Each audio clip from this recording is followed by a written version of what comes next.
Party के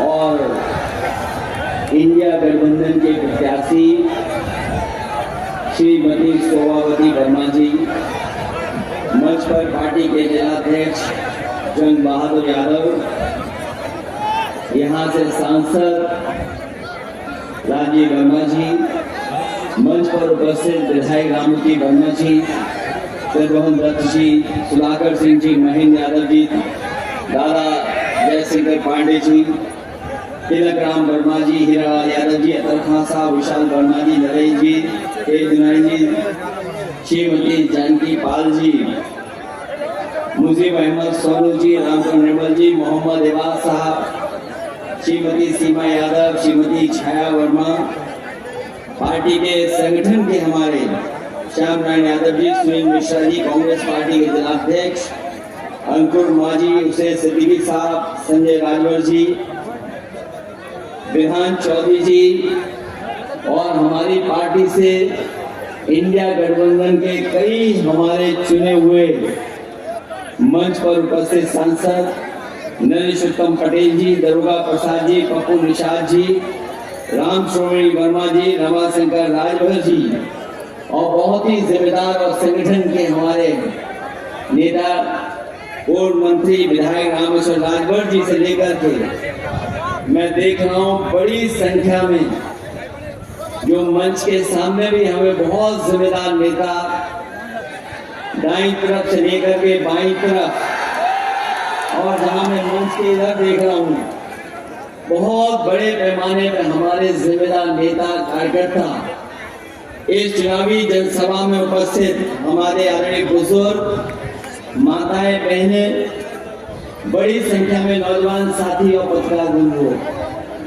मैं सबसे पहले कटहरी विधानसभा के और अम्बेडकर नगर के अपने सभी कार्यकर्ता नेताओं का बहुत बहुत धन्यवाद और आभार प्रकट करना चाहता हूं। मैं सबसे पहले आपके साथ साथ और आपके आसपास जहां समाजवादी पार्टी ऐतिहासिक वोटों से जीती थी, मैं जहां अपने सभी कार्यकर्ताओं का धन्यवाद देता हूं, वहीं मैं जनता का भी आभार प्रकट करता हूं कि इस बार समाजवादी पार्टी और कांग्रेस इंडिया गठबंधन को आपने ऐतिहासिक परिणाम दिलाकर के न केवल जीत दिलाई है बल्कि भारतीय जनता पार्टी को 2 नंबर की पार्टी उत्तर प्रदेश में बनाने के लिए मैं आप सबको धन्यवाद और बधाई देता हूं।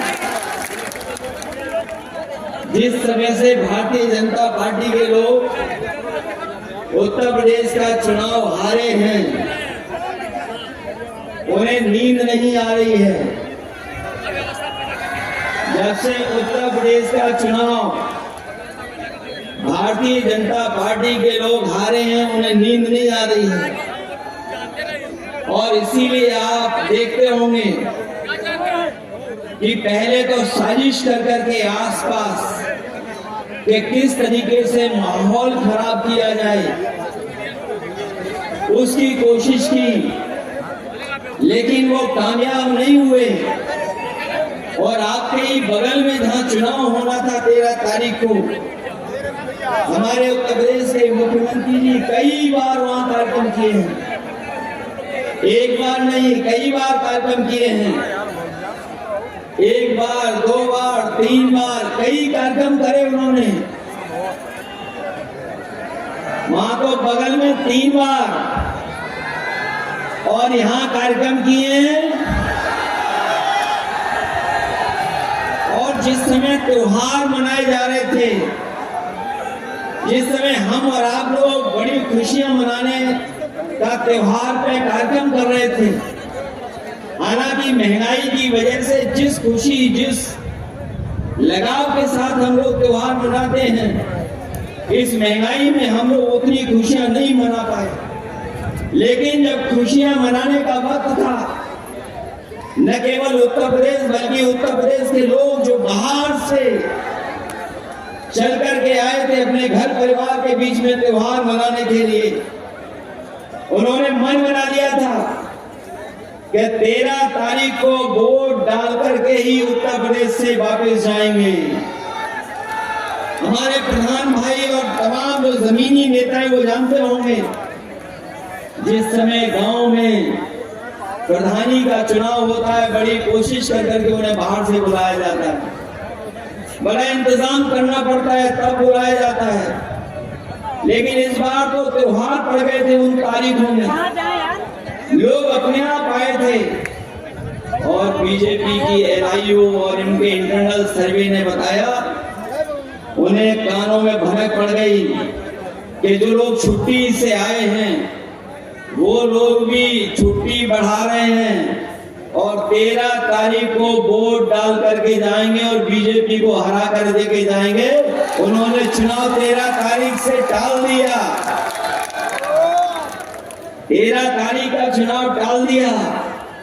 लेकिन मैं बीजेपी के लोगों से कहना चाहता हूं, चुनाव आप टालोगे तो चुनाव हार करके जाओगे।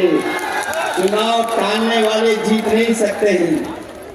अभी तक तो हम लोग सुनते थे कि लखनऊ और दिल्ली वाले इंजन टकरा रहे हैं आपस में। जो लोग बारीकी से राजनीति को समझते होंगे वो जानते होंगे कि दिल्ली और लखनऊ में इंजन टकरा रहे हैं और उस टकराने के तमाम उदाहरण हैं। अभी तक सरकार अपना डीजीपी नहीं अपॉइंट कर पाई है, क्योंकि दिल्ली का इंजन किसी और को चाहता है, यूपी का इंजन किसी और को चाहता है, इसीलिए कार्यवाहक आपके पास है। अभी तक फुल डीजीपी नहीं बन पाए हैं। और अभी तो हम लोगों ने हाल ही में देखा है कि इनके अब तो नारे भी टकराने लगे हैं। पहले इंजन टकरा रहे थे, अब इनके नारे टकरा रहे हैं। और सच्चाई तो ये है कि जो लोग समाज में अपने नारे के माध्यम से बारूद बिछा रहे थे, उन्हें खुद पता लग गया है कि उनकी कुर्सी हिलाने के लिए लोग कुर्सी तक सुरंग बना रहे हैं। बताओ, उनके अपने लोग ही नारे पर एक दूसरे को डपट रहे कि नहीं डपट रहे? बताओ। और सच्चाई तो ये है, सच्चाई तो ये है कि जो डिप्टी साहब हैं वो अपने मोबाइल पर दिल्ली का गाना बजा रहे हैं। वो भी आए होंगे।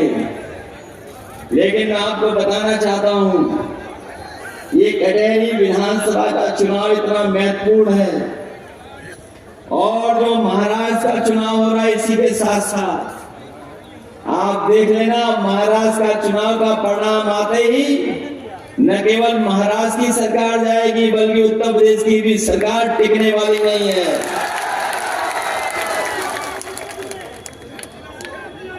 ये टिकने वाली नहीं है। इसीलिए जो लोग नारा दे रहे थे, ये नारा जो दिया गया था बांटो और काटो वाला, ये नारा अंग्रेजों से सीख करके आए थे। ये अंग्रेजों ने कभी नारा दिया था डिवाइड एंड रूल। ये हमारे पढ़े लिखे लोग जानते होंगे, डिवाइड का मतलब जानते हो हिंदी में क्या है? ये अंग्रेजों से सीखा था। अंग्रेज तो चले गए, लेकिन अभी उनके विचारवंशी और वचनवंशी हमारे आपके बीच में हैं। लेकिन ये बात समझ लें कि हमारा समाज बंटने वाला नहीं है। उत्तर प्रदेश की जनता और कटहरी की जनता सौहार्द पसंद करती है, भाईचारा पसंद करती है, आपस में मिलकर के रहने का काम करना। और सच्चाई तो ये है, जब से पीडीए का नारा हम लोगों ने दिया है, मैं अपने इन कार्यकर्ताओं को बधाई दूंगा। ये सरकार वाली गलती न करें। सरकार को पीडीए में भी डीएपी दिखाई दे रही है। कैसी सरकार है सोचो आप। उन्हें पीडीए में भी डीएपी दिखाई दे रही है। पीडीए को कुछ नहीं दिया, अब डीएपी भी छीन ली किसानों से। अभी तक तो हम कहते थे ये बोरी में चोरी कर रहे हैं, अब तो पूरी की पूरी बोरी उठा ले जा रहे हैं। बताओ कहीं किसानों को डीएपी मिल रही है? आज डीएपी के लिए परेशान होना पड़ रहा किसान को। जब बुवाई ये खेत तैयार है, सरकार किसानों को नहीं उपलब्ध करा पा रही, और पूरे प्रदेश का किसान डीएपी की लाइन में लगा हुआ है। ये वही लोग हैं जो कहते थे हम किसानों की आय को पूरी कर देंगे। मैं अपने किसान भाइयों को कहना चाहता हूँ, 4 जून को ही रिजल्ट आया है, आपने भारी बहुमत से समाजवादी को जिता करके भेजा है। आपकी लड़ाई उत्तर प्रदेश से लेकर के लोकसभा में हम लोग लड़ने का काम करेंगे, और जब भी मौका मिलेगा सबसे बड़े फैसले हम अपने किसान और गरीबों को लेकर के उनको आगे बढ़ाने का काम करेंगे। ये लोग जो लोग अंग्रेजों के विचारवंशी हैं, वो सब उल्टा पुल्टा कर रहे हैं, और उल्टा पुल्टा इतना कर रहे हैं कि हमारे समाज में तो ये परंपरा है कि जो ज्ञानी है, जो संत है, जो मुनि है, वो बोलते कम हैं। लेकिन कलयुग में सुनने में आ रहा है कि आजकल बोल ज्यादा रहे हैं। जिन्हें मिठास वाला भाषण देना चाहिए वो कटुता भरी बातें कर रहे हैं। जिन्हें समाज को जोड़ने की बात करनी चाहिए वो समाज में दूरियां पैदा करने की बात कर रहे हैं। वो इसलिए घबराए हुए हैं कि वो पीडीए का जो नारा है उससे तो अभी डरे हुए थे। सुनने में आ रहा है कि कटेरी विधानसभा के जो इंटरनल सर्वे मंगाया उन्होंने, तो डर के साथ साथ वो हिले हुए भी दिखाई दे रहे हैं हमें थोड़ा। इसीलिए भाषा क्या बोल रहे हैं, भाषा क्या हो गई उनकी। अब वो जनता से नहीं लड़ना चाहते हैं, वो अब जनता को पीछे कर करके अधिकारियों से चुनाव लड़ना चाहते हैं। लेकिन मैं जानता हूं जनता भी मुकाबले के लिए तैयार है। इस बार जनता भी तैयार है। इस बार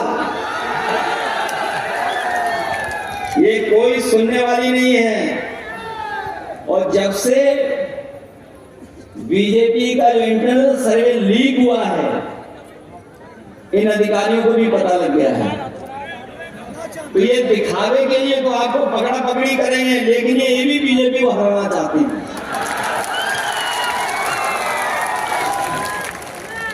ये दिखावे की पकड़ा पकड़ी कर रहे हैं, ये दिखावे का पकड़ा पकड़ी कर रहे हैं, इसीलिए आपको डरा रहे हैं, धमका रहे हैं।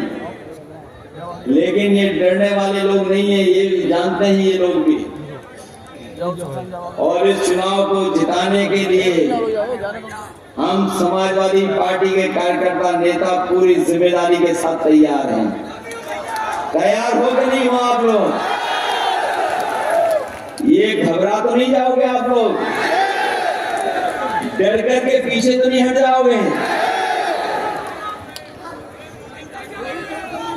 हम तो यही कहना चाहते हैं